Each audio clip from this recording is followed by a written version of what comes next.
Hi, guys. Welcome to the Party Chat podcast. I'm your host, Brandon Navia. These are my co-hosts.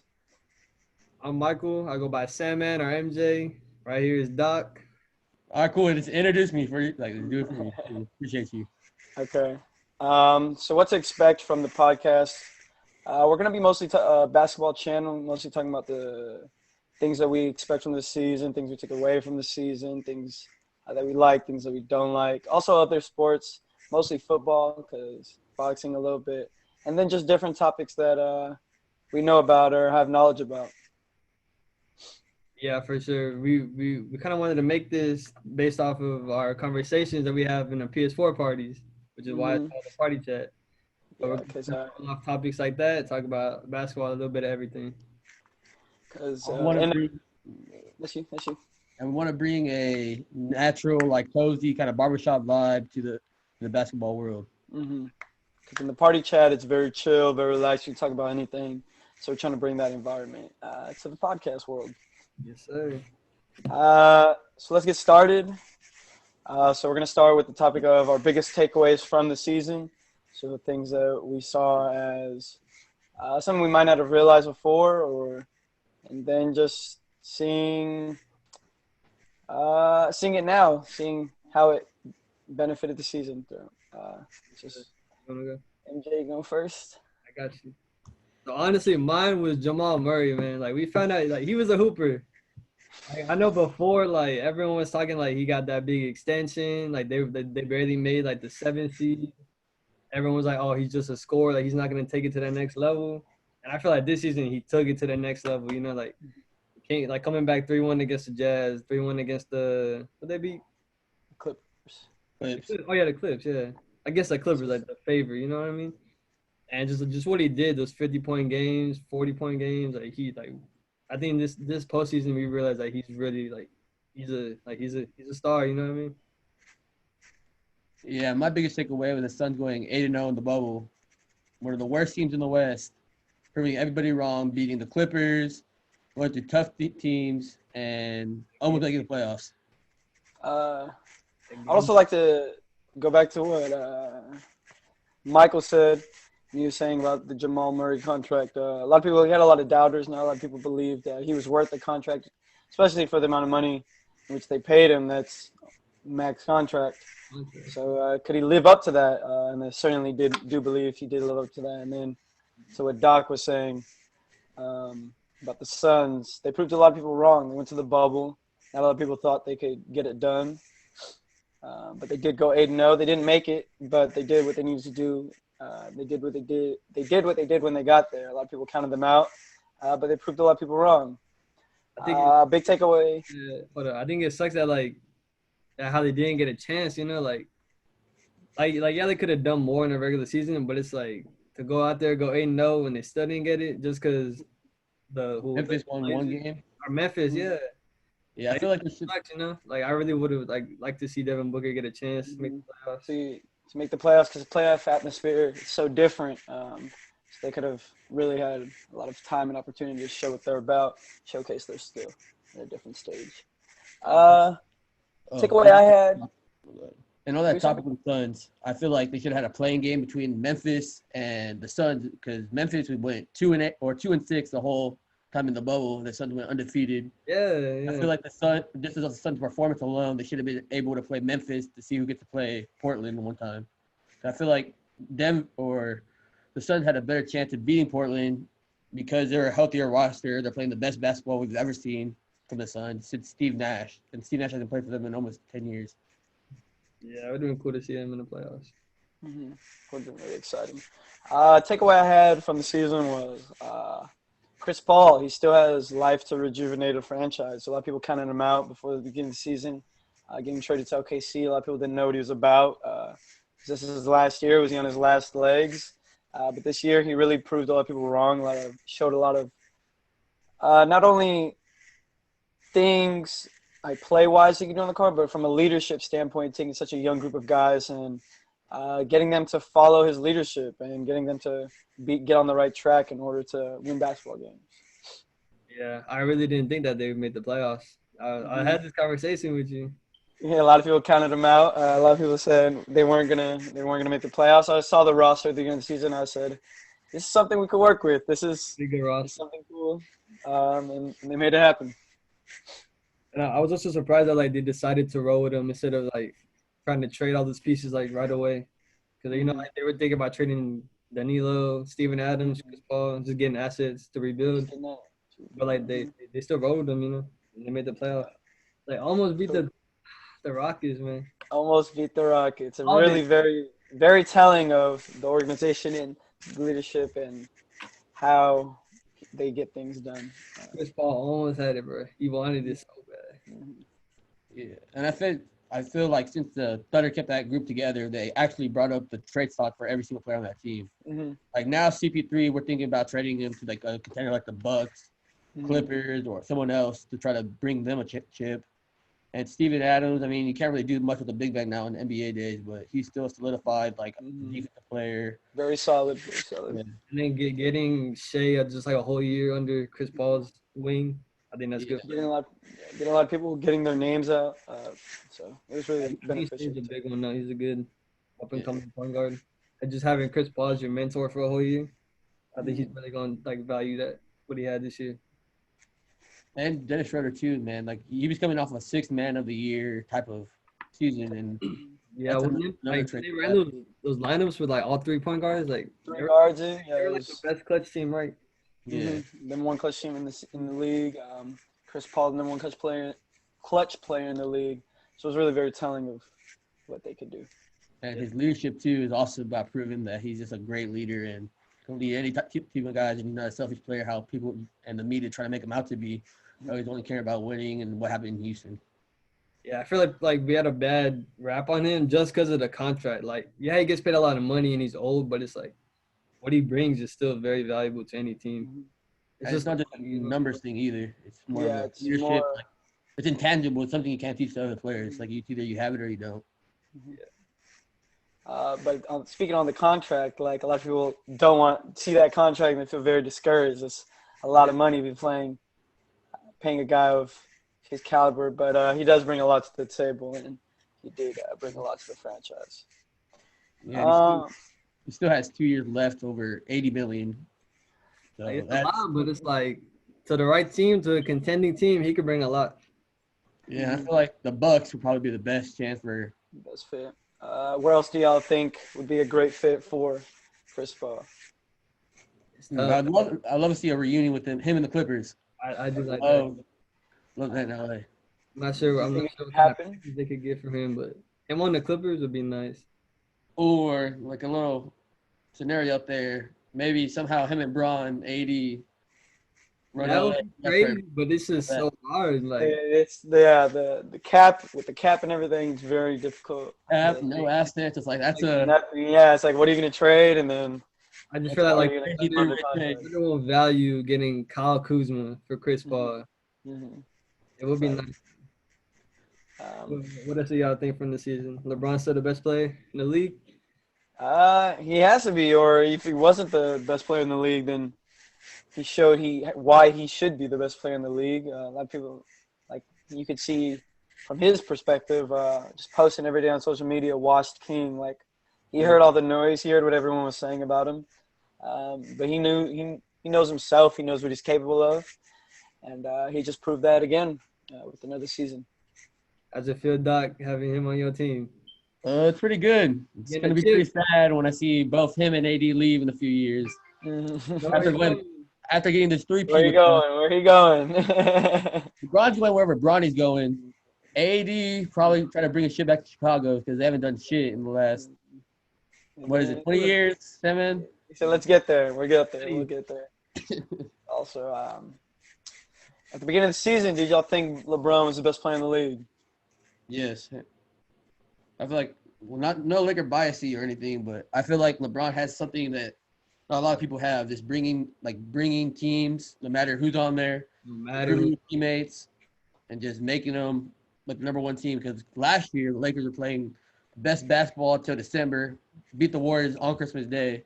So we got hurt, and we just saw the collapse of the Lakers throughout that season. How they couldn't do without him. we saw Alonzo try to do something, but he got hurt, couldn't really do anything. And then after that, the Lakers just depleted. The 10th seed in the West, and everybody after that was just making fun of LeBron. How it's the worst Yeah, decision that's he like ever when they made. really started doubting him. Yeah. And no one faces as much scrutiny as he does. Like he had an injury throughout most of the season, and yes, he's the leader of this team. Yes, this is his team, but he wasn't there for most of the team. When he was there, they were the 4th seed in the West, which a lot of people said he could never do since he's played in the East his whole career. Yeah. Then when he got hurt, everything went downhill from there. So I think the first year, if he was healthy, I think he could have done a lot of things, but we'll never know. And he I really feel like himself. Around a year later, it's like he's a champion. Yeah, so I his feel best like bet. he might have had a chance last year to make it to the finals because KD got hurt. He didn't play. So he might have been able to push that Warriors team to 7. Mm-hmm. If they're fully healthy. But it's hypothetical. I don't want to bring that up. Yeah, but I feel that. Seeing Brandon Ingram there, that'd be Brandon Ingram, Zoe, Kuz. Everything, so. that'd be cool to see. It's a scrappy team. What else? Another thing I took away is the Heat were a lot better than we anticipated them to be. Going into the playoffs, right, going into the bubble, a lot of people said they could upset the number 1 seeded Bucks. But did you really think it was a possibility that it could happen? I honestly didn't. I believe it could have happened, but I don't think in the fashion of which it happened, it would have been done. Yeah, because they just killed him. The one game they won, the Bucks won. Giannis didn't even play. Yeah, they killed him 3 straight games. Yeah, Giannis would have got hurt, but the games that he was playing, he wasn't affected. Like, yeah, he got like 28 or whatever, but the way he got 28 is probably off like 20-something shots, a lot of misses. Like, you can just tell the team just felt this group, like, just felt like unconnected in the system. Their defense. That was the perfect mismatch for the Heat. Like, I feel like the Heat going into that was building their team around how to beat Giannis, and they did that. You could even see like Goran after the series. He was saying the difference between playing like the Bucks and the Celtics was like the Celtics, they have to guard more than one guy. He was saying they really only had to worry about Giannis, and that's why it was so easy to get it done, get the job done. But like the Celtics and everything, they'd have to worry about more shooters, more spacers, and everything, which they still got the job done then. But it just really goes to show. The reason why that defense worked against the Celtics is because they got a bunch of young guys, like Jason Tatum and Jalen Brown. Like, they probably never seen that much of that type of defense, and that's why they got beat. But then like they tried using the same defense against the Lakers, and we saw what happened the first 2 games. Like they came out running zone the first 2 games, and they didn't know what to do. Like, they were just beating it. Yeah, because I feel like LeBron and AD and Rondo. Just like you saw, and they saw that, like, they've seen it all before. It's like nothing new to them. So they knew how to pick apart that defense, and so they made the Heat play man defense and help defense. You got that zone that's been helping them. It's really just a testament to like LeBron's and Rondo's IQ, because these other teams, the other players, they could not get the job done against this team, even though we saw them as a lesser opponent. But with players like that, Hughes that high, it really showed that they can get it done. Yeah, I didn't really have faith in them.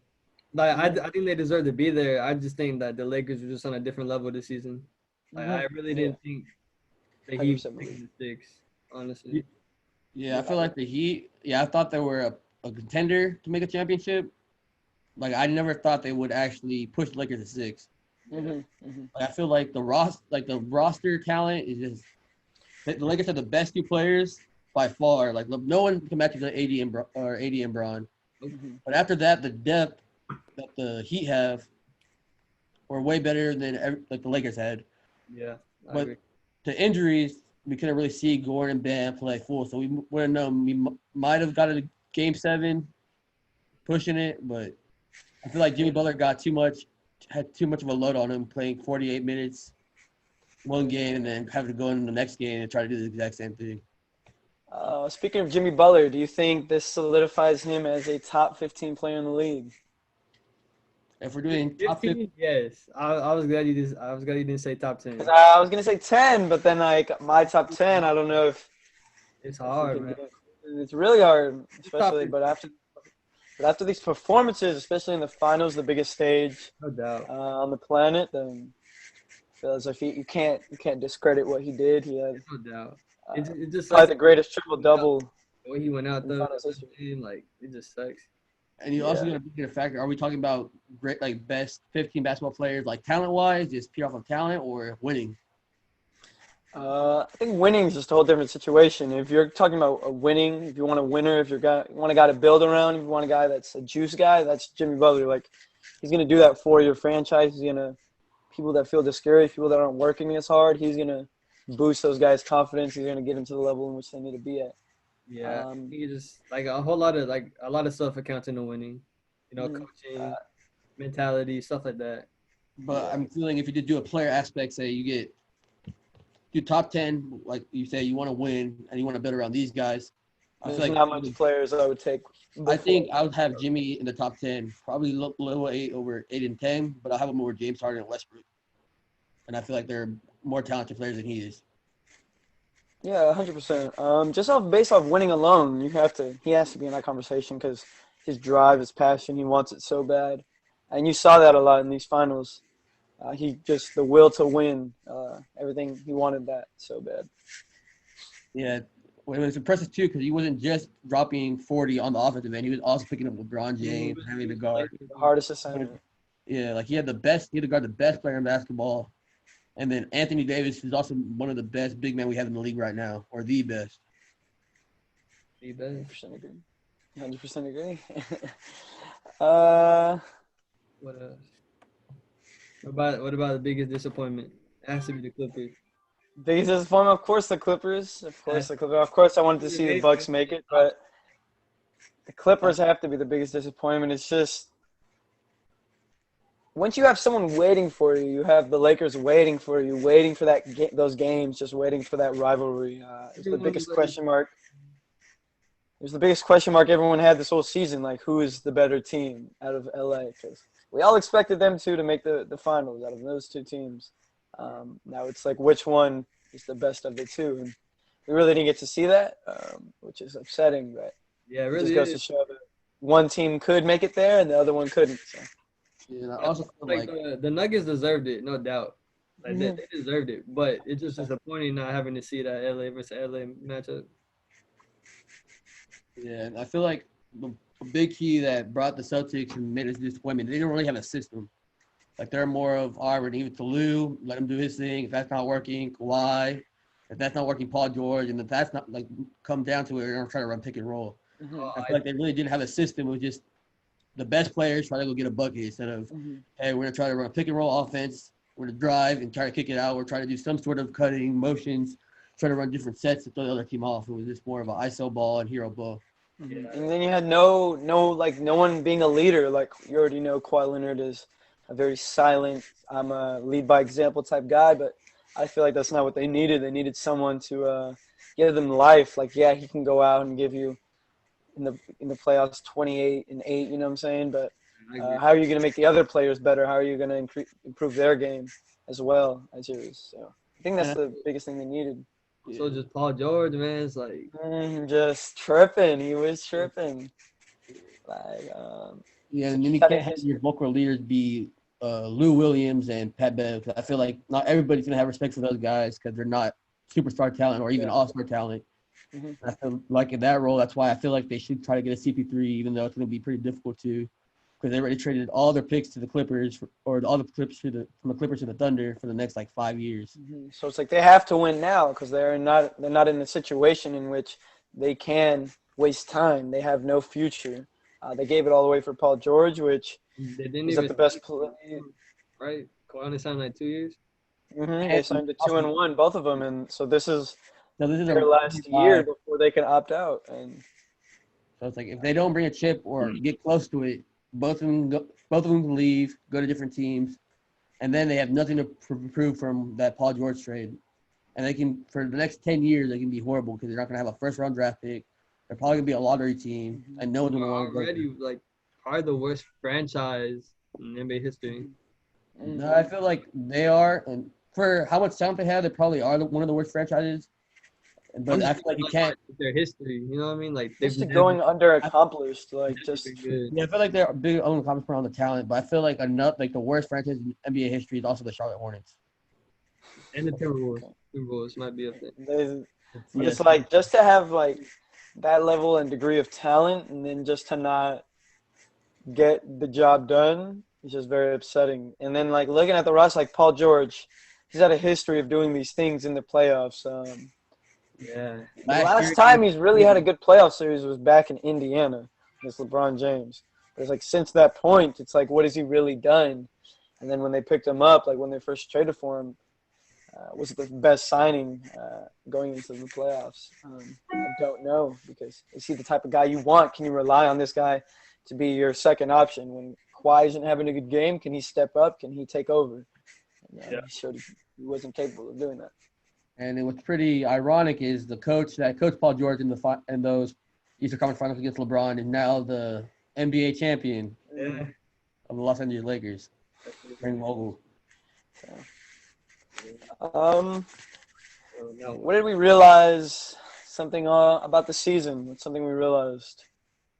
Let's say for me, the game needs Kevin Durant, Steph Curry, and Klay Thompson. Without these, not only are these big marquee names that bring in millions of dollars, they're also game changers, game revolutionizers. Steph and KD are both top 5 players in the league. They alter the power scale in rankings. So, and I feel like they're once in a generation type of talent too. Yeah. like we don't see players like these. We see Kevin Durant, one of them, if not arguably the most gifted scorer of all time. He can do anything on the floor, and then Steph Curry, the greatest shooter of all time. It's like, and he changed the league. Like now everybody's pulling up from 40, 35 feet. It's definitely different just not having him there. Like, yeah, not seeing seeing these highlights every night. I seen Clay drop 60 or 49 and a quarter. Mm-hmm. Or 40 off of 10 dribbles, 13 dribbles. Anything. So, like, imagine if they're healthy, they make the playoffs. How much that changes everything. And I feel like the disrespect they've got from the recency bias is totally awful, because now people are comparing Duncan Robinson and Klay Thompson and who's the better shooter. which is it's blasphemous, because you see these players that are out for some time, for a year, and everyone just feels like they forget everything they have accomplished. But like I said, they were just in the finals for 4 or 5 years straight. So you already know what they can do and what they can. Second favorites going into next season. Mm-hmm. Yeah, and this is the most dangerous team in basketball for the West for LeBron to go up against. And now they're adding the second pick, which should be someone like a Joel Embiid, I don't know what they could do with that. Yeah. or could be You can do anything with that. Wiseman. Like you can Even if they pick up use Wiseman it in a package. You can do anything.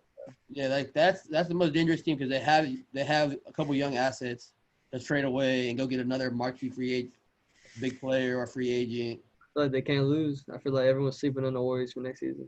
And the only way I think that can stop them is injury. That's the only thing. But I feel like that stops every team, so we don't have to count. Yeah, It's like they can only get better from here. So they're going. They have the same core. Like everybody from not everybody, but the players, the main players from when they were doing such great things, is still there. So they're just looking to continue to improve with A-Wig, and then like I said, the number 2 pick. So, And this is also a rest season too for them. Like they just went to the finals last 5 years.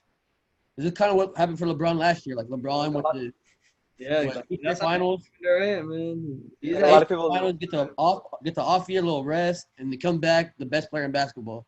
And I feel like that's what's scary about the Warriors. Their 3 best players got rest, and that they benefited from that game. The second pick, they can go out and get a big name to go help them out and make them the favorite by far, ahead of the Lakers and pushing past it. I think I still had the Lakers. the Lakers as the favorites. Speaking of next season, though, so we already know it's going to be Lakers, Warriors, Bucks, Nets. Who's y'all's dark horses? Contenders. Championship. From the Western Conference, I'd say the Mavericks. But that's just if Kristaps can stay healthy. You saw what they did in these bubble playoffs, taking against the Clippers. We got the Clippers. Luka is just playing out of his mind. He's only going to improve as the game goes on. He's just they just need another piece, I feel like. Not a big marquee agent or anything, but just someone to take the defensive load and then just be a glue guy as well. So Luka is out here taking all the damage. He's getting bullied out there. how they need a guy to take that damage for him, or just take up for him, like someone like a Marcus Morris in that sense. I feel like it would be a good piece for the Mavericks to add. This hypothetically, the Rockets blow up because they fired their GM. They don't have D'Antoni anymore, so they might not run the 7-second offense that he's more famous for and just shoot 33s a game. Yeah. So I would like to see Robert Covington get traded over there. 'Cause I feel like Robert Covington is probably one of the best 3-and-D guys in basketball. And I feel like you can't go wrong with that pick because it adds more shooting. Yeah. And then you can run a small ball lineup and have Luka at the point, and then you can have Tim Hardaway and Steph Curry at the 2 and 3. Rocco at the 4, Porzingis at the 5. That's a pretty So nasty. it's a nasty squad. That's a Like, nasty squad. You could put a lot of people around Luka, and he's just gonna make it work. He's just that type of player. Yeah, he's just like a LeBron James. Yeah, LeBron-esque player. So he just elevates the players around him. And like I said, if Kristaps stays healthy, then he could be running things for a long time. I feel like Luka Doncic was what we thought Ben Simmons was going to be a couple years ago. But we said as long as Ben has a jump shot, Yeah. the next LeBron. I feel like Luka kind of like took it over. Mm-hmm. And I want it more than he does. Is that also your dark horse, Doc? Mine, I got the Mavs. How about you? You got a different one, or you got the Mavs too? I feel like I wouldn't mind if the Suns, if they actually make a big trade, because I feel like if Devin Booker, what we saw, he can probably average easily 30 if he wanted to tonight.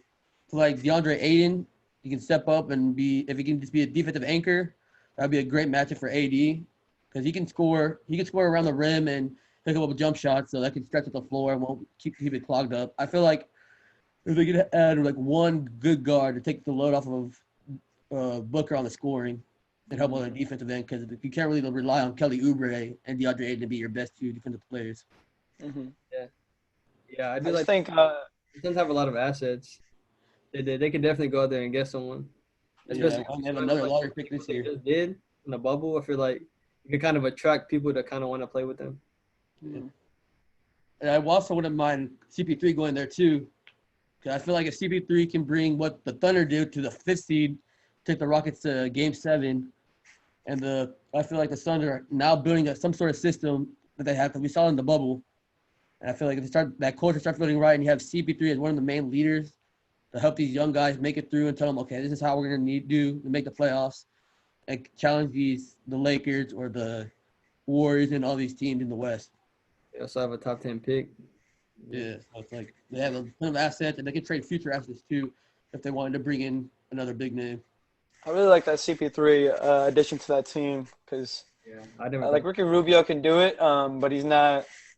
I feel like he's more of a pass. Yeah, Yeah, but they doesn't need have that a intangibles. playmaking guy who also can get DeAndre Ayton involved. Because Devin Booker is your He's a bucket. He can get he's just on offense. It Like, definitely like he's takes, a shooting guard. Like he's what you would expect from a shooting guard. Just it takes a lot of Devin Booker, because sometimes like he come up bringing like he kind of played a point guard. You know what I mean? yeah, Because which you can't really might not be the that much. If you got Chris Paul as your backcourt, you could definitely let Devin Booker kind of chill and just do what he's good at. who does best. yeah, and then it also brings like a defensive presence too, Yeah. because CP3 is not one of those players that's like, okay, yeah, I'll kick back on defense and then bring my A game on offense. He brings his A game on both ends of the court. Yeah. I feel like that mentality would help develop these young guys into a winning atmosphere, which they haven't had in a long time. Yeah, Very I long. agree. Who would y'all say for y'all's East would be y'all's dark horse?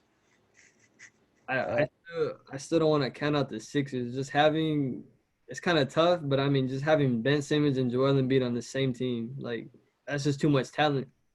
Like yeah, they got swept this postseason, but I mean, Ben was hurt. Joel Embiid played good. He always shows flashes. He could play good. But I just feel like having Ben Simmons and Joel Embiid on the same team is just too much talent to. Like you can't pass that. And also like the coaching change, like maybe Doc could do something with them. We never know. Mm-hmm. Like maybe Ben starts shooting more. Like we just don't know. I just feel like having them two on the court together. It's just. I just felt like they might not have been buying into the system in which they were in, like the system Brett Brown Yeah, I had feel in like place. Just they never really like respected him. Yeah, I feel like that too, because I feel like Ben Simmons and Joel Embiid never had it seems like a way the media is processing it, that they never really had a work ethic, because Joel Embiid's overweight And if you really want to be a dominant big man, like he says, like he needs to drop probably like 30 pounds because you can see him getting tired in game, just running up and down court a couple of times. Yeah, he seems very fatigued. No one's really pushing him. Like there's no real leader because they're just young guys. So they're just like, oh, I'm good right now, and I'm not really working as hard. So they're kind of like just settling for what they have. I feel like the same thing with Ben too. Like we've been saying, Ben, if you can just not even start shooting 3-pointers, if you can just start shooting some like close 15 feet, Just start shooting. Yeah. It's like start anything. Like we got to see improvement. You know what I'm saying? and he's just been Not even stagnant. shooting him, and I think that's what holds him back. He doesn't even shoot him. Yeah, I feel like he just doesn't have the confidence to. I feel like even if he does miss like 8-10 shots a game, at least like make it to where you're making an attempt so the defense has to play some sort of defense. So you can get that guy out there. You got Joel Embiid down there. Down in the post, he's unstoppable. Because Like I just think it is 100% about confidence because like even D'Angelo Russell, like he was saying in high school, like Ben Simmons was always he wasn't scared to shoot a jump shot. You know, he would shoot him. But now it's such a high volume and such a high scale. Like everyone's watching you. Especially everyone good. knows Ben Simmons can't shoot, so the whole media Yeah, so, they just make it like a joke, really. so I see where you're coming from. New Doc, would you also agree with the 76ers? Yeah, my dark horse team. I really don't believe in the Sixers that well because I feel like they would have to make a lot of trades, mainly get Al Horford somehow, get some assets, get some shooters. Because I feel like the same way you build on LeBron, you need to build on Ben Simmons and get shooters for him to stretch the floor and clear up the lane for Joel Embiid and Ben Simmons. And then I feel like my dark horse would be the Toronto Raptors because they haven't added any marquee pieces and they're not like a big favorable franchise. And I feel like the development of Pascal Siakam, OG Anunoby, and if they can, I don't know how they're going to work the Fred VanVleet deal out since now he's a free agent. I don't know if he wants money or he's going to be a part of the culture and say I want to come back and run it back. So I feel like my dark horse will be the Toronto Raptors, but it's mainly off of Pascal Siakam to develop it and can he hit a jump shot like Ben Simmons. And also, I feel like he has something to prove because his bubble performance, not a lot of people Yeah, he did play bad. thought it was the best. I thought he could have played a lot better, especially if you're supposed to be the best player on your team. You're supposed to do that. And he just was not playing like the best player on his team. Yeah, I agree with that one. I like that pick.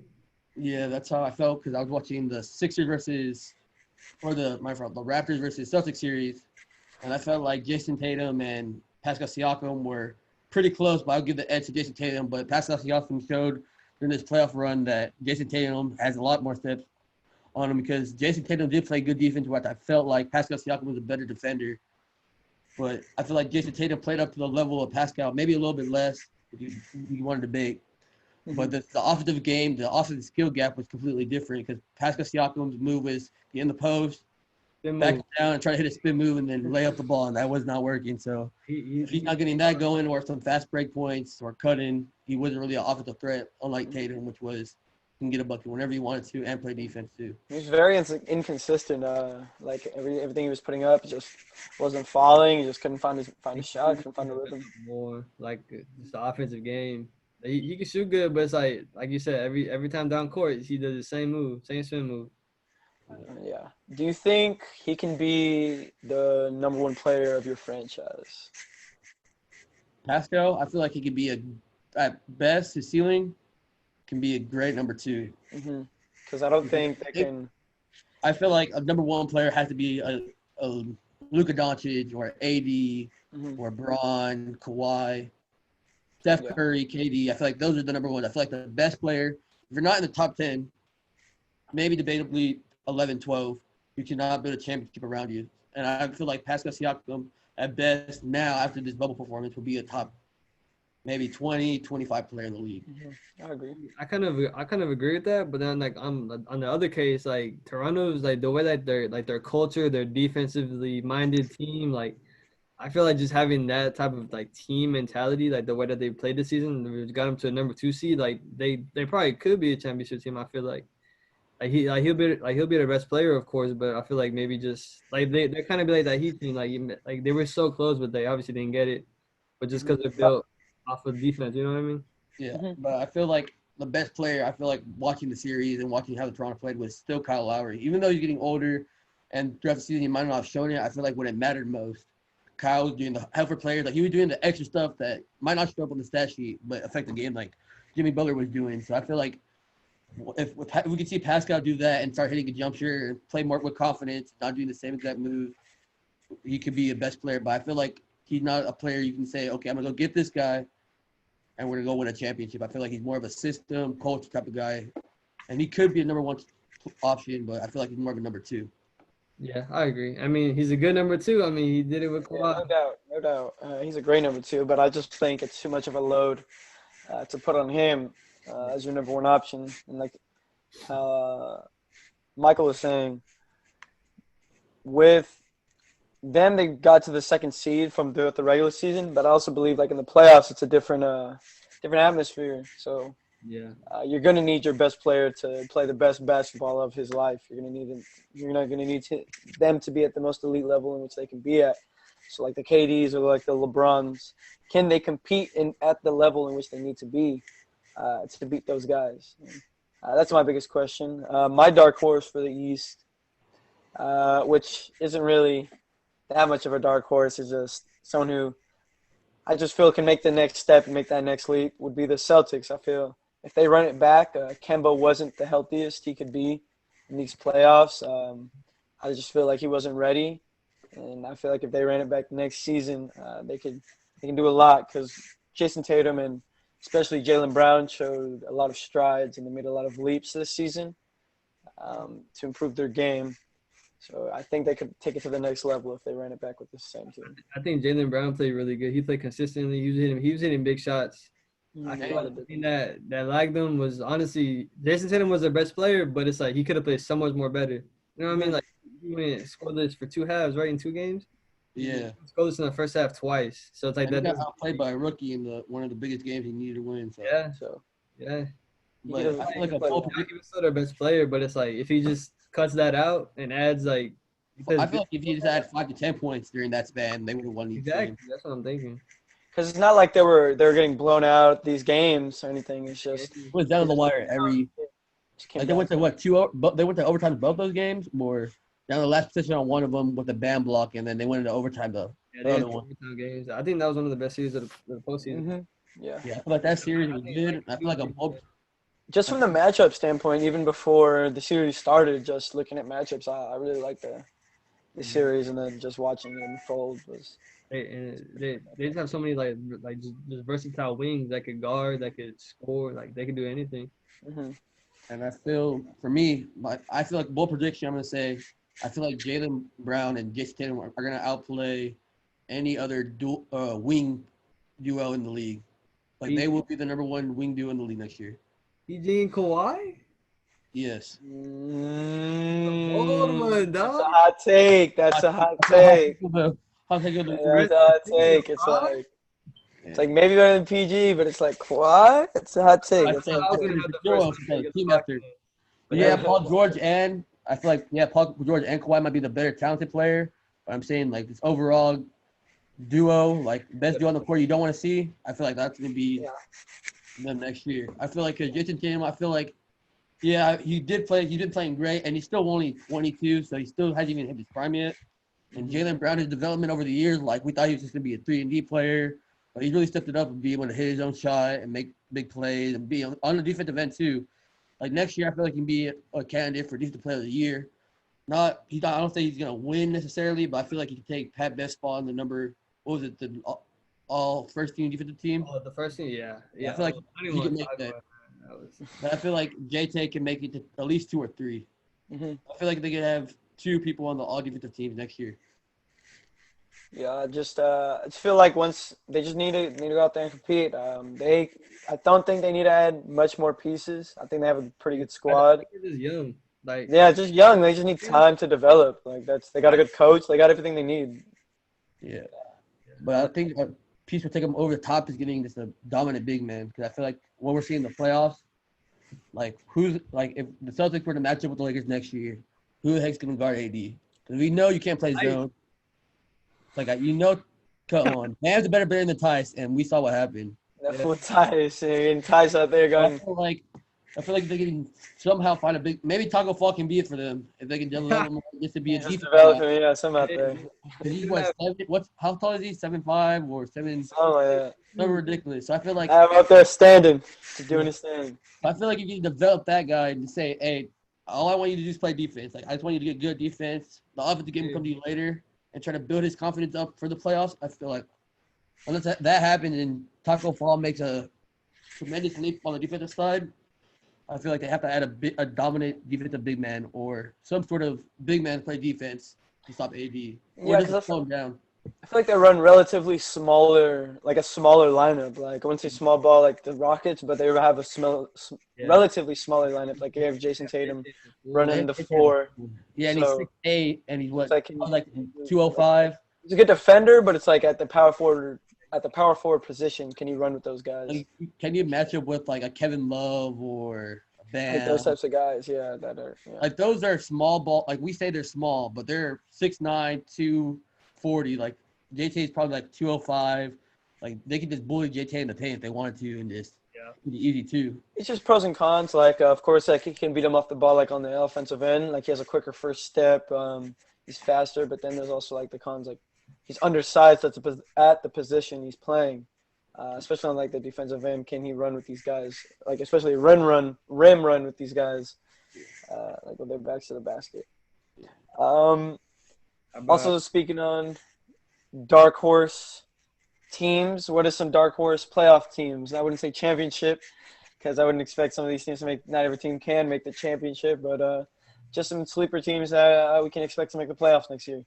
I feel like for the West, the San Antonio Spurs. That'd be like we don't think of them as a dark horse team, but they didn't make the playoffs this year. I feel like the West is loaded. I feel like there's 10 teams in the West that can make the playoffs. What on the West? Yeah, the West is tough. So I feel like even though it not be a dark horse team like overall, but I feel like just for the West alone, the San Antonio Spurs will make the playoffs. How about in the East? The East, I don't know. The East is pretty trash. So I feel like it's just whoever's lucky enough to make that 8 seed. It's like who can get it? Who can get it? Yeah, I feel like it's up for draws. I feel like I can make the 8 seed if I wanted to. The East. How about you, Brandon? I feel like in the West, I feel the Suns can really push to do that. Like how you were saying earlier, they did prove a lot in the bubble.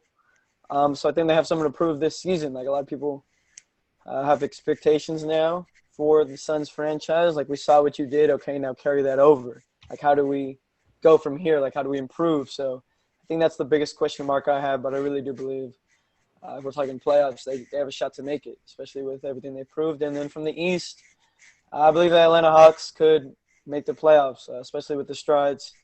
If Trae Young continues to improve his game, yes, he is a defensive liability, but if he continues to try and improve his game, then they can get things done, especially with the addition of Clint Capella. I think they can make a run for it. And I feel like with that Atlanta Hawks pick, I feel like a point guard, a defensive liability really isn't like a key factor. Mm-hmm. I feel like if there's a defensive liability at the 2, 3, maybe 4, I feel like that would be more of a factor because the point guard, we've seen it throughout history, like Steph Curry. Isaiah Thomas is like 5'6" on that Celtics team. He was the defensive liability. Kemba Walker right now, like there's so many small guards right now in the league that I feel like point guard liability. As long as you have a good 2 that can pick up the best player, that's all that would matter. Mm-hmm. So before I give mine, we can't never say that name right here again, Doc. Isaiah Thomas, that fool. IT is hated. We'll probably get into that in another episode. In this Zoom call. We'll leave that for another episode. Anyways, I think dark horses to make the playoffs is just so hard, especially in the West. I mean, I have so many. I have the Pelicans. I got the Suns as well. I think even just having the talent of D'Lo and Cat, like the Timberwolves could possibly make the AC. I think it's just hard. And also, you have to give one. I'd say the Pelicans. And I also forgot too the Memphis Grizzlies. We saw what they did. Like that's just another team we don't talk about. I feel like that's just how crazy depth is for the West. Like we just named 4 teams that didn't make the playoffs that has potential to make it next year. Yeah, potential chance because 1 through 12 is loaded. Even like you can tell like by the seeding, it's just ridiculous. How close everything. What was it like? What was it? 4 through 8 or 4 through 10? 2 through Two Were through they even- seven. 2 through 7 was like Yeah. 3 games out, and Even then the 8. Nuggets could have took that 2 seed. Or who's the 3? Mhm. They were Close. were What was that? They the Nuggets were the 3 seed. no, they could have took the. He's saying they could have took the Oh, 2. 3 seed? Yeah. Yeah. So that's how close it was, and it's very telling like how much different the East and the West is. But But no, I think how about from the? pick one. I think I say the Pelicans just because Mhm. I really think Lonzo Ball is gonna have a better season. I mean, you got Bi. He's a point guard. I mean, he's an all-star. Sorry. You still got Drew Holiday. I mean, we're just going off of he's still gonna be on the team. You got Zion Williamson. I mean, like you saw what he did in 19 games. If he could do that for the whole season, I think No, you can't forget too. You have JJ Redick, another like one great shooter, and I feel like a great addition to that team that no one talks about would be Mike D'Antoni as the head coach hire. Mm. I feel like that 7-second offense. I feel like that's meant to be because you have a small ball, power forward, and Zion just run and gun. You have Lonzo Ball, probably one of the best passers in the league. He loves running. We saw what we did in Chino Hills at UCLA, changing cultures and using that offense. I think if they get Mike D'Antoni, like it might be a That perfect. could be something. That could be something, especially like with the young talent they have. A lot of people that, like you said, a lot of runners, a lot of rim runners, a lot of energy guys. Yeah. I think they just need someone to lead them. Like I didn't think, what was his name? I forget his name. Drew Holiday. No, the coach. Oh, Alvin Gentry. yeah. Yeah, I didn't think he was the best fit for them. I didn't think he was Oh, like that. the correct guy to lead. Like you would see him calling plays, and they would be like, I think this is the best. This isn't. I don't think it was the correct move. But I really hope like Mike D'Antoni would be a great pickup. I just want to see what they would get in the offseason. That'd be great. But I do like the Pelicans pick on the West. For the East, no bias here, but I really feel like the Bulls can. I feel like out of the team in the East that didn't make the playoffs, I think the Bulls and the Hawks had the best young core. Now I think it's just taking the next step. I mean, everyone on that team is young. Everyone on the Hawks is young. I feel like this coaching change for us for the Bulls could really help us. I mean, because even last year we were already predicted to make the East just based off of last year. Mm-hmm. But before the season, obviously it didn't go like that. I mean, we had probably the worst coaches in history last year. Now you're meaning addition the 4th pick too. Yeah, exactly. We still have the 4th pick. We still have free agency. So I feel like the Bulls could really make a push for the 8th seed. And I feel like depending on the next 2 years or so, depending how the Bulls build themselves and how that team's being ran, they have a great shot to landing Anthony Davis after he leaves. That's why I really like our new president, AK. He's really been changing the culture even just recently, and I'm really hopeful for our future. And he's a good GM too because he built that Denver Nuggets team that's now the dynasty. What could be a dynasty coming up. Yeah, so that's kind of why I'm excited as a Bulls fan, and I truly believe that I think they can make the AC. That'd be something to see because I feel like it's been too long, especially for the Bulls franchise, not seeing him in that playoff position. Let me just take a few steps back. I'm not a bias for the Hawks, even though I am a Trae Young fan. Not a bias to see them make the playoffs, and like you said, not a bias to see the Bulls make the playoffs because I think they've just been out for too long of the playoffs. I think the Bulls not being in the playoffs is. And I feel like that's one of the organizations you kind of need to boost up basketball because I feel like the Lakers, they're bad for the last 8 years. Like they didn't make the playoffs. Exactly, like we're 13. And now with the Lakers and making the playoffs and stuff, basketball's been generated. Everybody like the city of LA has been revived. Like we brought another big market team back up to the top where it belongs. And I feel like that's what we need to do with the Knicks and Chicago too. Once those cities get brought up, basketball can probably be at its peak. Because those are like basketball royalty. Like those have name behind their. I mean, those have weight behind their names. You know what I'm saying? They carry a lot with them, with their franchises. So. It's been embarrassing seeing what the Bulls have been through. Yeah, so I really hope they can make that leap. Yeah, I feel like the Bulls just have been unfortunate for the last couple of years. Unlike the Knicks, where the Knicks have just been straight out garbage. Yeah. Every pick and I feel like the Knicks is kind of lost hope right now. Yeah, it's like okay. I feel like once they get rid of that owner, James Dolan, I feel like once he just hands over the keys to whoever's to buy it or how it's everything will work. That's the only way they'll improve. So they need a culture change from top to bottom. It's not even just the players, the organization. Yeah, it's just the organization as a whole. It's like you've been a losing organization for the past forever. I feel like even the Melo Forever, team, When Melo was there, they didn't really do nothing. yeah, They they made the did playoffs. nothing. they're like just like one of those casual 5-6 seeds. All right, cool, play in the second round. It's Yeah, like, you might okay, even win a game or two, but it's just like you're not gonna do anything. what are you really doing to compete for a championship? Yeah. So transitioning over onto next season. Staying on the topic of next season? Who do you have as y'all's picks for awards? So let's start off with the most improved player. Who do you think is going to take the biggest leap next season? You got Start with Doc. Biggest lead next year. I don't want no biases between y'all because I have a feeling. I have a I'm feeling of a what y'all are going to say. I'm gonna start with my West most improved player. I'm gonna go. Oh, because he is one of my favorite players that came up from the league. So it's gonna be somewhat biased. Say Lonzo Ball will be one because I feel like as a Lakers fan, I've watched him very closely the last 2 seasons. I know what he brought. Like there was spans the games where I saw him go 28, 8 and 8, 15, 10 and 6. Like I feel like he's played those games. Now and he hasn't been healthy. So I feel like that's been kind of like bringing him back. And he didn't really get the confidence. I feel like even though we drafted him number 2, it's like you are going to be our future, or it was at the time. He had so much I pressure. feel like they just weren't giving him the keys. Like I feel like Trae Young, what they did, they just said, okay, Trae Young, here's the keys. Just do whatever you want, run the offense. I feel like if Lonzo had that in LA and had that last year in New Orleans, I feel like his development would have been faster brought up. Yeah. But for the East most improved player, I feel like who also got snubbed was Devontae Graham for the Charlotte Hornets.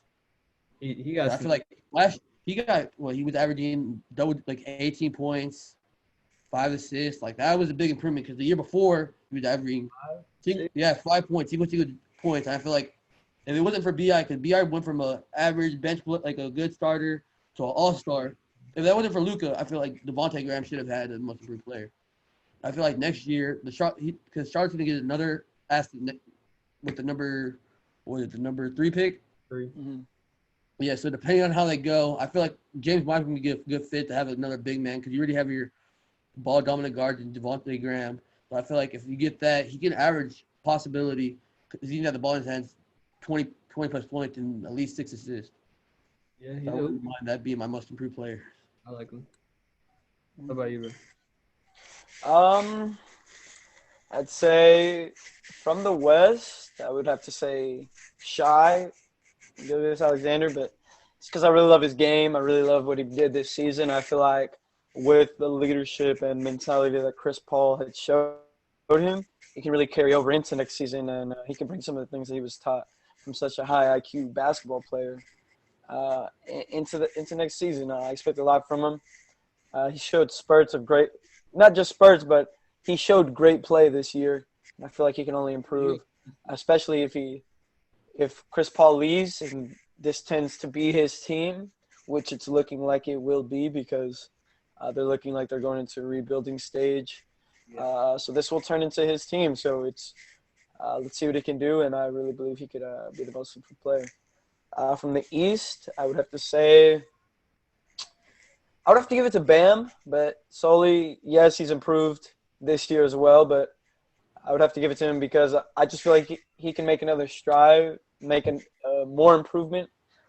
Just being able to guard 1 through 5, he can do a lot, not only on the defensive end, but on the offensive end. He's just a guy you can plug in, a guy you can fit anywhere, and I just think they're going to be running the offense through him a lot more next season.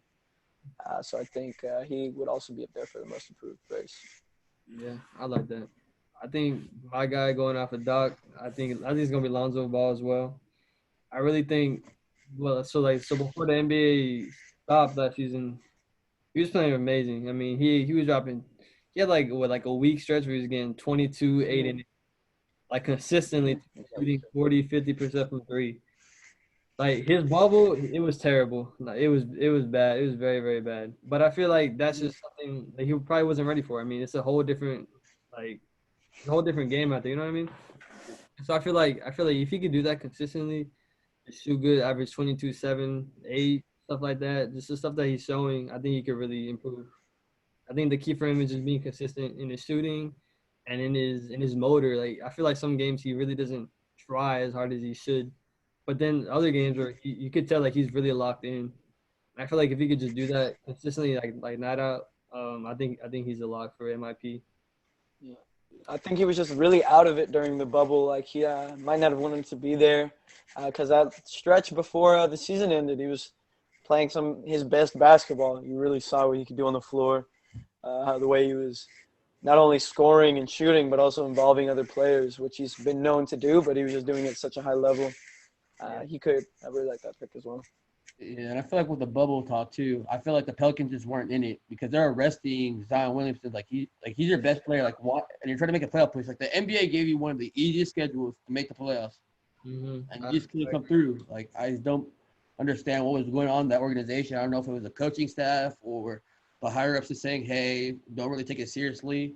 But I feel like that also kind of made like the whole team look bad, not just Lonzo, because everybody just had high expectation. Okay, they have a chance to make the playoffs, pushing the Grizzlies. What didn't end up happening? We got the Suns and Memphis and Trailblazers being those teams fighting for the last spot. Yeah, that was huge. And then for your East, I have to give it to Tyler Hero. I mean, he played amazing this playoffs. He probably didn't play the best during the finals, but I mean he's a rookie, and being on that stage is just it's pretty hard, especially as a rookie. And I feel like just going into next season, he's definitely going to become a starter, I believe, because I mean we still don't know what's going to happen with Crowder, with Dragic, and I just feel like he's going to have more of an opportunity. And I mean he's a bucket. I mean, I truly I think he really has a chance at winning the most improved player. And like that. Yeah, I like that pick a lot. I would have said him too as well. Now Heat squad. He has so much to prove. He plays with such a swagger that you can't really teach. He's such a confidence, especially coming to the league. This is his first year. He's played the finals. He's played great minutes, big minutes, and productive minutes. Like he's not just out there to be out there. He's impacting the game in a great way. Yeah. but I feel like the best to utilize Tyler Hero would probably be him as a six man. Mm-hmm. I feel like the way Yeah. he just Like Manu? he just run the second unit. Like Lou Williams, like we say he's a great player. But I'm just saying, just on this situation they have in Miami, that Tyler Hero probably be best at six man because you don't want someone like Duncan Robinson coming off the bench and just being no one's gonna be able to facilitate the ball. I feel like Tyler can create his own offense off the bench and try to average 20 off the bench and try to win that Six Man of the Year award, and then have Duncan in the starting lineup and just be able to stretch the floor for Jimmy Butler and Bam and Hall. I like that. He could probably win both. Yeah. Yeah, six man. Okay.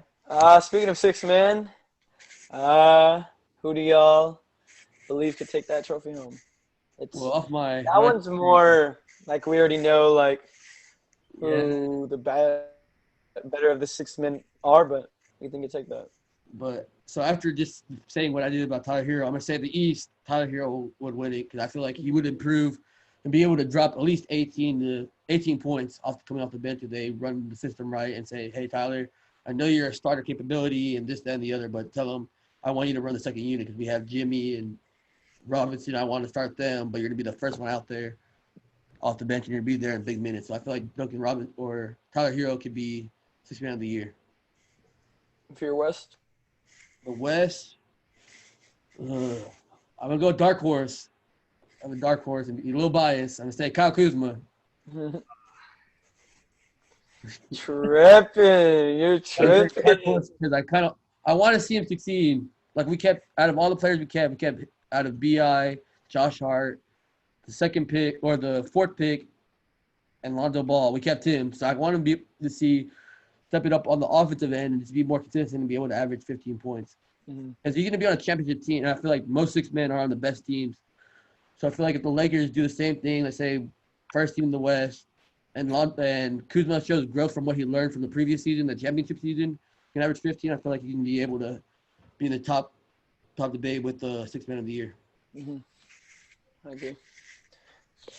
But just the Kyle Kuzma, you know what I'm saying? Like, yeah, he did get a lot of slander, but I had to especially.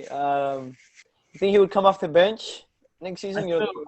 I believe that's his best fit because I feel like he didn't have a lot of confidence shooting the ball this year because of all the pressure and he didn't want to take shots because I saw him in the playoffs hesitating to shoot some threes wide open. So I feel like it's playing big minutes off the bench, and if you think he's proven his worth, have him at the end of the game.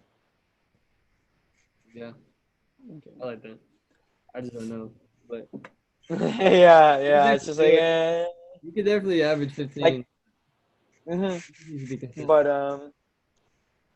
let's see. From my West, it depends for me. I'm gonna say two options just in case one thing happens. I believe Dennis got snubbed of the six man. I believe he should have won the six man of the year. Dennis Schroeder, yeah. So I think he has something to prove, but it really depends. If CP3's gone, will he be promoted to a starter? Would he still be running the second unit? I really don't know.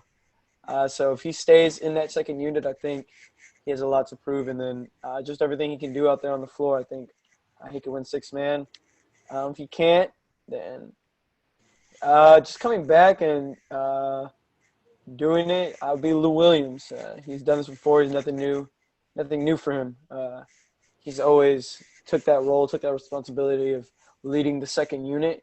He's more than capable of starting on every team, every franchise, but he chooses to take that role and to lead those guys to win.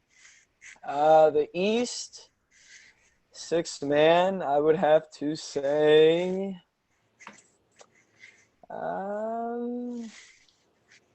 Let's get back to you on that one. I'm gonna have to get back to you on that one. I'd say, Michael, what you thinking? Yeah, I think I'm the same way with the West. I do like that Dennis Schroeder pick.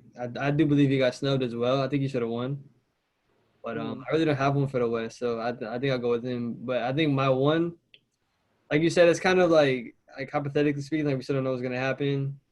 Also, again, not biased, but I think if Kobe White could come off the bench for us, I think he really showed splurts. I mean, he had like 3 games in a row where he put up like 25 plus. And I really think like he's just gonna come out of his shell more and just take on that. I wanted to take on that six man role and just come out and just score, which is what he's good at. And I think he's more than capable of doing it. Now it's just like he just has to do it. Just getting it done. Yeah, I feel that. I feel like that's a good pick, but I feel like their playoff success too is gonna help them build up. 'Cause I feel like he can be a great second unit, like a great second unit guy. But if they don't make that seventh A seed, I feel like he won't get it. But yeah, I feel like it's a great pick. Yeah, I do agree with you too. It's usually like a contending team. Yeah. That's also probably why Dennis Schroeder didn't Yeah, get like how can he benefit? Yeah, But that's true. But it's like they neither of them contended at the level in which they were supposed to. I would say that about the Clippers and Trez. Yeah, I think Dennis should have won that one. Yeah. Oh, and I was also thinking after you said that, Marcus Smart, I feel like would be a great six-man candidate. Because That's but yeah. I feel like after being able to hear what you guys were saying, I feel like if I wanted to re-say it, but I'm still gonna say Tyler. But I feel like Marcus Smart would probably be the head runner for the six-man of the year award. Yeah, especially I can see that. Yeah, he played really good this postseason. He was probably the third best player. Yeah, and he was the most plays and everything. Like I feel like he's gonna be the definition of a six man for the future. I feel like he's gonna take the reins over of what Lou Will and Jamal Crawford did for us. I feel like he's gonna be. He just got that dog in him. He just has things you can't teach. Like he's gonna get these guys better, and he's gonna not sugarcoat it. He's gonna get it done. So I really like that about him. That's a great pick. I like that Marcus Smart pick. Let's transition to defensive player of the year. I got it. I have two from the West. I'm going first. I got one. It's AD. AD's a lock. You're thinking it's unlocked. There's no competition, I believe. I feel like, AD will probably be the best pick, but I feel like the way the media is run and how the way they do pick is just a little biasy. And I feel like they have an expectation too. I feel like LeBron. I feel like LeBron could have won like 6 MVPs if he really wanted to. So the league wanted to give it to him, but just expectation. So now we have this expectation. Okay, so high for AD that he can't really top himself. But I feel like a good candidate, which didn't really play that much this season, would be Draymond Green. I feel like if the Warriors want to go back into that championship mode, say I'm the best team, and I feel like Draymond's really slept on third piece because I feel like he gets so much hate for being a loud mouth and doing all this and the actors he didn't pass for kicking people. I feel like Draymond would be a good front runner, and I also feel like to help his legacy and the Warriors just go back for a championship. And the second player I felt like for the West would be Kawhi Leonard. So I feel like if Kawhi, because like now everybody has low expectations for Kawhi coming off this bubble, and I feel like if he has played the best basketball of his life and starts playing like that old Kawhi like we've seen in San Antonio, Defensive Player of the Year, I feel like, and he could spark the Clippers to being the best team in the West or maybe the number 2 seed. I feel like he can win it as well. Mhm. Okay. What are you thinking, Michael? He's the best on-ball defender in the league, Mm-hmm. no doubt. Let's say my pick for Defensive Player of the Year. I think AD is a great selection. It was him and Giannis. It was up for grabs this season between them two. I think what separates them is like what we saw in the postseason, especially in guarding Jimmy Butler. He showed he can play the perimeter, and he's not afraid of it. He played point guard in high school. Like he's not afraid of this moment. He knows what it takes, and I think that was a good pick. Also in the East, I think Bam too could be Defensive Player of the Year. Like I said, you can guard 1 through 5, and that's someone you really need on your team. Who can do that? Can guard 1 through 5. You can guard someone like Giannis. You can guard a point guard. You can guard anyone on the floor. So I think that's really beneficial to your team. And like in comparison to a Draymond, because Draymond's a smaller four. He can guard. He can defend. Just do little things that you deem necessary to your team on that end of the floor. So I think it might not be the highest in blocks, might not be the highest in steals, but just on defensive win shares, defensive stats alone, just stuff that might not always be on the stat sheet, he can get the job done. Yeah, I think those are all good picks. I just like Doc has a good point. It's always like the media. It's always like Yeah, it's very very biased. Like who like a lot of people say they already know who it's going to be going into the season. exactly. So really just Yeah, I feel like that's kind of like why that's why AD got snubbed, because everybody was like was with Giannis saying, "Oh, he's the best player in basketball. He's been doing this." Hypothetically, like they're saying, hypothetically, he can guard the 1 through 5, which I don't deny him he can. Yeah. But we didn't really see it that much. Yeah, and that's why I picked 80 because it's like 80 did it, and I Yeah. think if he does that, like he really took a step. I think, he was already high his defensive game, but he just took another step this postseason. And I feel like if he carries that on the next season, I think he's a lot. Yeah. Yeah, because the way he was playing defensively in the finals was just ridiculous. So if he plays out the whole season, Yeah, I feel like, and that culture too. Like what I loved about 80 when he came to LA.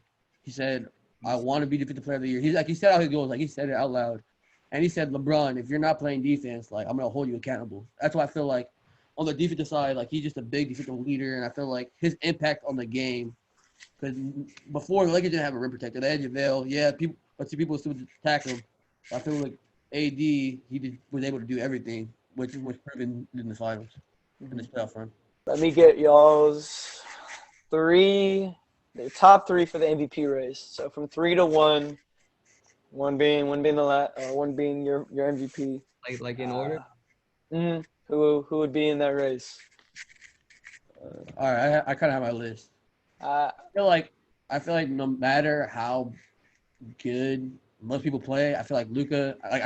The media's already building it. So if we're just gonna do it off a media standpoint, Luka already has it hands down. And we're gonna throw out no injuries, so I'm gonna say Luka. Number 2, Kevin Durant. I feel like we haven't seen him a year. He'd be like, "All right, I'm back. Like I am KD. I'm the second best player in the world. Maybe first because we don't know how LeBron's gonna be, but I feel like KD ought to have over Giannis." And 3 would be Steph Curry. Just for like those two have got the most bash. Like recency bias have like been, oh, can they really play? Are they that good? I feel like those 3 people will be my MVP list. But I feel like Luka will win it mostly hands down, unless Steph Curry and KD come out and see something we've never seen before. But their expectations so high that they probably won't get the recognition they deserve. Yeah. what are you thinking, Michael? I think I agree. I think Luke is gonna be the MVP next year. I think it's gonna be a start of multiple MVPs to come. I mean, he's so young, but it's like he's here, man. Like He's talented. You can't use that bias of being so young because he's so dominant. exactly. It's like I think he's here, and I think what he did this postseason, like he got that playoff experience. He's just gonna take that, and I feel like just from here on out, I feel like we're gonna see multiple years of him being MVP in the future. For my number 2, I'm about to say Giannis just because, I mean, he's the most dominant player in the NBA right now. And, I mean, like, he's up there. He's been there, like, the past 4 years. He won the last 2. I just think you can't leave him out of it. He's definitely going to be up there. And then my third one as well, I have Kevin Durant. I just think he's going to come out there. I think he could lead the Nets to the first seed in the East. And I mean, That'll like, be a great. hey, Kevin Durant. I mean, he's going to go out there and get you buckets. He's a very underrated defender. He could block shots. He could guard 1 through 4. And I think I have him as my third pick. Because a lot of it is based on like seeding and too. So if he can bring the Nets to the first seed, that's going to do a lot for his case. So my first pick would, I think we're on the same boat, would be Luka. Just based off media bias too, like there's a lot of pushing for him, but just everything he's proved this last season, especially in the bubbles. He's very dominant. He can do it, and he has the will to get it done. He's just about doing it. So I think he will be the MVP next year. My number 2 would be Giannis because I think in the next 4 years, Luka and Giannis will be the first and second best player in the world. So I just think next season is gonna start getting onto that trail, and they're just gonna be winning MVPs back and forth between them two. My third pick would be Steph because he has a lot to prove this comeback season. They were just one of the greatest teams of all time, if not the greatest team of all time. And then it just went to nothing. Just went to not making the playoffs to the lottery. Like, how does that even happen? So he has a lot to prove. I think he can go out there and showcase why he's the greatest shooter of all time and a top 5 player in this league. Yeah, I kind of feel like the slider towards Steph too. Like, yeah, Damian Lillard's a great player, but it's like, how are you gonna say Damian Lillard's the best point guard ever? Like, Steph Curry. Didn't they say? What did they say? If it wasn't for Steph Curry, we wouldn't be seeing people shooting from like 40, 35. Didn't Kenny Smith say something like, not even I Curry? don't know. Yeah, I don't even know if that's Curry's Yeah, he said ring. something Just nice like, Curry can make it. Like Curry's the This is- reason why Dame's shooting these shots. Like, yeah, Dame's a professional. The reason why all these players, Trae Young, Game, are pulling, even LeBron are pulling from that range. so I Yeah, feel we like didn't see before. he's been heavily disrespected.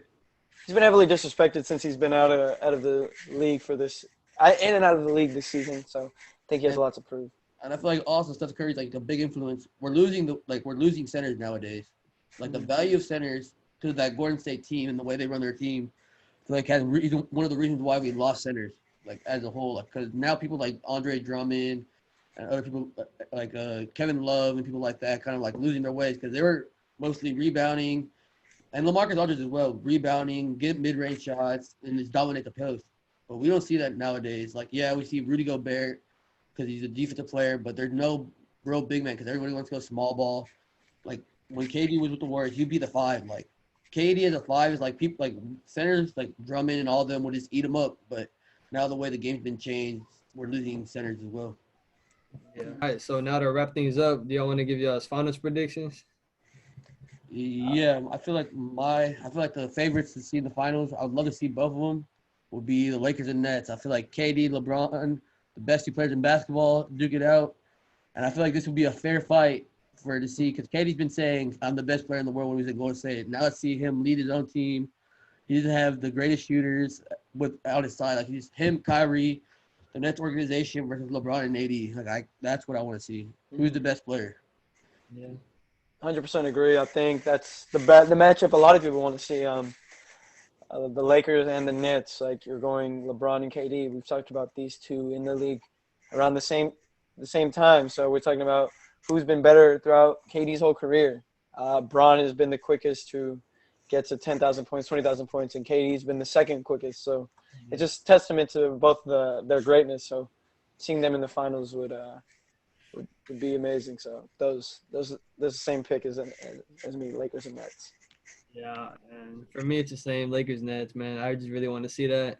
I think they're gonna be the 2 best teams in their respective conferences next year, and I really think it's gonna be them. But then I really wanted to see it this year, but the Celtics have a great chance too. And just this Lakers Celtics in the finals would be really interesting. Seeing them, they both got 17. It's like who's gonna get 18? Yeah, just from a culture standpoint, I think that's what we need. You know what I'm saying? That Celtics Lakers back. Yeah, it would look cool when it's like who's gonna get 18 first. And I feel like one of my favorite, I would like to see Miami versus the Mavericks. Like, I feel like that's going to be a hard one for both teams to pull off, but I feel like that match would just be interesting. I feel like if Luka's coming off an MVP season, takes the Mavericks to the NBA Finals, and then we can see and then the Heat can prove on their side, like this wasn't a 1 year fluke. Like this wasn't just with the boat. Like this is actually a culture, and prove it. And so maybe the year after they can go get Giannis. So I feel like the Heat and Mavericks would be a great matchup and respectable. I feel like that can go 7 games as well. Something else I would like to see would be like the Warriors and the Celtics. Just from standpoint of like the Nets and the Celtics are in, let's say, 1 and 2 seed, then they can make it there. They can get there and then play the Nets in the East Conference. If they can get that done, then I would like to see that Warriors matchup. It'd be really fun to see. See how Jason Tatum could come out and perform on that big of a stage against some of the greatest players on the planet. And then same with Steph Curry. Like, he's never won a Finals MVP. So I think, like, if you were to do it, that would be a great year to do it. To go out there and do it. I also know that kind of slipped my mind. Like, what if you see Warriors Nets? Mhm. His old team.